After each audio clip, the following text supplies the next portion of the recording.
Assalamualaikum warahmatullahi wabarakatuh. Perkenalkan, nama saya Wadatus Sholihah. Saya dari Fakultas Ilmu Tarbiyah dan Keguruan, jurusan Pendidikan Islam Anak Usia Dini. Di sini saya akan sosialisasi tentang prokes 5M dan pentingnya vaksin. Sebelum itu, saya akan menjelaskan apa sih COVID-19 itu.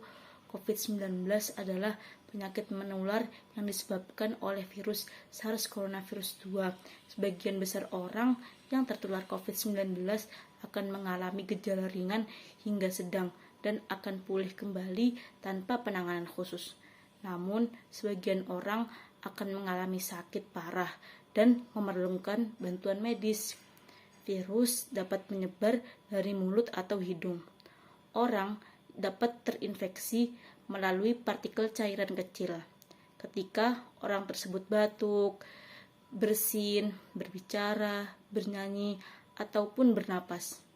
Partikel ini dapat berupa droplet yang lebih besar dari saluran pernapasan hingga aerosol yang lebih kecil, sehingga semua orang dapat tertular saat menghirup udara yang mengandung virus jika berada di dekat orang yang sudah terinfeksi COVID-19. Kita juga dapat tertular jika menyentuh permukaan benda yang terkontaminasi. Virus lebih mudah menyebar di dalam ruangan dan di tempat ramai. Oleh karena itu, kita harus mematuhi protokol kesehatan dan harus menggunakan prokes 5M. Sehabis ini akan kita simak ya video tentang prokes 5M.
Setelah melihat video tadi, saya akan menyebutkan manfaat prokes 5M yang saya ketahui. Yang pertama, manfaat memakai masker. Manfaat memakai masker yang pertama yaitu tingkat infeksi dan kematian lebih rendah. 2. Mencegah penularan dari orang sakit tanpa gejala. Ketiga, pencegahan paling mudah bagi yang belum divaksin. Prokes 5M yang kedua, manfaat mencuci tangan dengan sabun. Manfaat yang pertama, mencegah beragam penyakit. Yang kedua, membunuh kuman-kuman. Yang ketiga, lebih efektif daripada hand sanitizer. Yang keempat, mencegah potensi resistensi antimikroba. Prokes 5M yang ketiga, manfaat menjaga jarak. Manfaat menjaga jarak yang pertama yaitu menghindari resiko terkena droplet COVID-19. Yang kedua, melindungi anggota keluarga di rumah. Yang ketiga, membantu tenaga medis yang sedang berjuang. Yang keempat, memutus rantai penularan. Prokes 5M yang keempat, manfaat menghindari kerumunan. Manfaat yang pertama, melindungi orang yang rentan tertular seperti lansia. Yang kedua, melindungi orang yang mempunyai penyakit kronis. Prokes 5M yang kelima, manfaat membatasi kegiatan di luar rumah. 1. Memperbaiki keuangan pribadi. 2. Mengurangi polusi. 3. Memiliki waktu lebih dengan keluarga.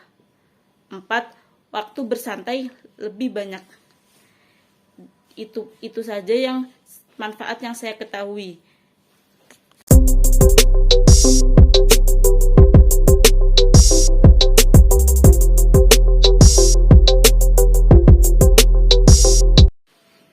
Pentingnya vaksinasi.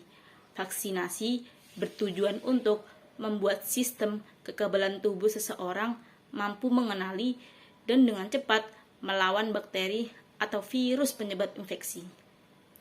Tujuan yang ingin dicapai dengan pemberian vaksin COVID-19 adalah menurunnya angka kesakitan dan angka kematian. Selain itu, vaksinasi COVID-19 bertujuan untuk mendorong terbentuknya kekebalan kelompok. Hal ini penting karena ada sebagian orang tidak bisa divaksin karena alasan tertentu. Jadi, dengan mendapatkan vaksin COVID-19, Anda tidak hanya mendapatkan vaksin COVID-19, Anda tidak hanya melindungi diri sendiri, tapi juga orang-orang di sekitar Anda yang belum memiliki kekebalan terhadap virus corona. Vaksin ada beberapa macam. Ayo kita simak video berikut ini. Sekitar 4 bulan setelah kita rilis video mengenai kapan vaksin corona datang, akhirnya vaksin corona pun datang. Namun, jika kalian perhatikan di berita, terdapat berbagai macam tipe vaksin corona. Lantas, apa perbedaan antara vaksin-vaksin ini? Apakah ada yang lebih manjur dari yang lain? Atau apakah semuanya sama saja? Untuk menjawab semua pertanyaan tersebut, mari kita simak dalam video ini.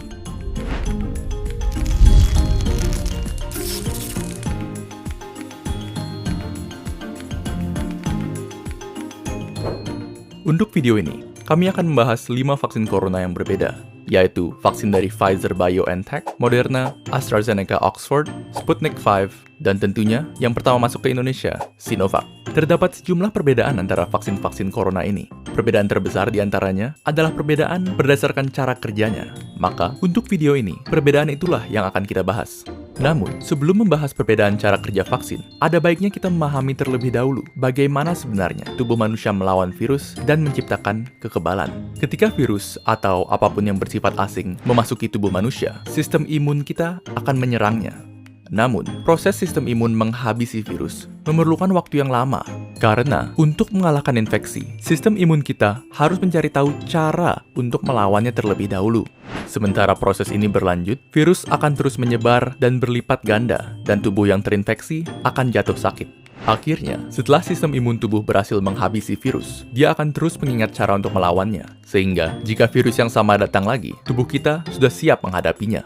Jadi pada dasarnya, bisa dikatakan bahwa cara kerja semua vaksin itu relatif sama, yaitu untuk memberi sistem imun kita strategi perlawanan virus tanpa harus melawan virusnya secara langsung. Meskipun demikian, cara menyampaikan strategi perlawanan tersebut berbeda-beda untuk tiap vaksin. Kita mulai dengan Sinovac, vaksin COVID-19 buatan Cina yang menggunakan metode inactivated virus atau virus yang dinonaktifkan. Metode ini menggunakan virus COVID-19 yang sudah dibunuh yang kemudian dimasukkan ke dalam tubuh manusia. Walaupun nonaktif dan tidak dapat menyebar, sistem imun tetap akan menanggapinya dan mempelajari cara melawannya. Namun, respon dari sistem imun mungkin saja tidak seampuh jika melawan virus yang masih hidup. Oleh karena itu, tipe vaksin seperti ini memerlukan beberapa dosis supaya efektif. Selanjutnya, terdapat vaksin dari AstraZeneca dan Sputnik V yang menggunakan metode viral vector. Berbeda dengan metode virus non-aktif, metode ini menggunakan virus yang masih hidup namun relatif lebih lemah, seperti adenovirus yang menyebabkan pilek. Virus lemah tersebut kemudian digunakan sebagai tumpangan bagi materi genetik COVID-19 yang akan digunakan oleh sistem imun untuk menciptakan kekebalan tanpa harus mengekspos tubuh terhadap bahaya dari virus corona yang asli. Dan selanjutnya, metode yang paling banyak dibicarakan dan yang termutakhir di antara vaksin-vaksin yang ada, yaitu vaksin mRNA yang digunakan oleh Pfizer dan Moderna. Cara kerja vaksin ini lumayan keren, jadi dengarkan baik-baik. Di dalam COVID-19, terdapat suatu protein yang sangat penting. Protein ini digunakan oleh COVID untuk memasuki sel tubuh manusia dan membuatnya lebih mudah menular. Anggap saja ini sebagai senjata yang membuat COVID terlalu overpowered. Nah, logikanya adalah, jika kita dapat membuat tubuh kebal terhadap protein ini, maka tubuh akan kebal terhadap COVID-19 secara keseluruhan. Yang dilakukan oleh peneliti vaksin adalah mengambil bagian dari DNA COVID yang mengandung blueprint untuk protein ini, dan kemudian merubah blueprint tersebut menjadi instruksi bagi sel tubuh untuk membuat proteinnya. Instruksi ini dikenal sebagai mRNA, dan mRNA inilah vaksinnya. Lalu, mengapa kita ingin sel tubuh membuat protein ini? Bukannya itu berbahaya? Tidak sama sekali. mRNA ini aman karena hanya mengandung instruksi untuk membuat protein itu saja dan tidak mengandung virus corona sepenuhnya. Jadi bisa dianggap seperti senjata tanpa tuan. Setelah mRNA masuk ke dalam tubuh, sel tubuh akan memulai membuat protein ini yang kemudian akan ditanggapi oleh sistem imun. Setelah sistem imun berhasil menghancurkan protein ini, dia akan tetap ingat cara melawannya sehingga membuat dirimu kebal terhadap COVID-19. Pada akhirnya, video ini bukan bertujuan untuk membujuk Anda memilih salah satu vaksin. Karena bagi kebanyakan orang, vaksin mana yang kita dapatkan sudah di luar kendali kita. Yang perlu kalian ketahui adalah vaksin yang kini disiapkan untuk penggunaan massal telah melalui tahapan pengujian intensif untuk menjaga keamanan dan keefektifannya. Dan fakta bahwa kita sudah bisa mendapatkan sekian banyak vaksin dalam waktu tercepat dalam sejarah manusia sudah merupakan sisi terang dalam tahun yang sangat kelam. Tentunya, semua ini dapat terjadi berkat beribu-ribu tenaga medis, saintis, serta peneliti yang bekerja non-stop sejak pandemi dimulai. Dan kini, sisanya di tangan kalian. Sekian untuk video kali ini. Sekian yang dapat saya sampaikan, kurang lebihnya saya mohon maaf. Assalamualaikum warahmatullahi wabarakatuh.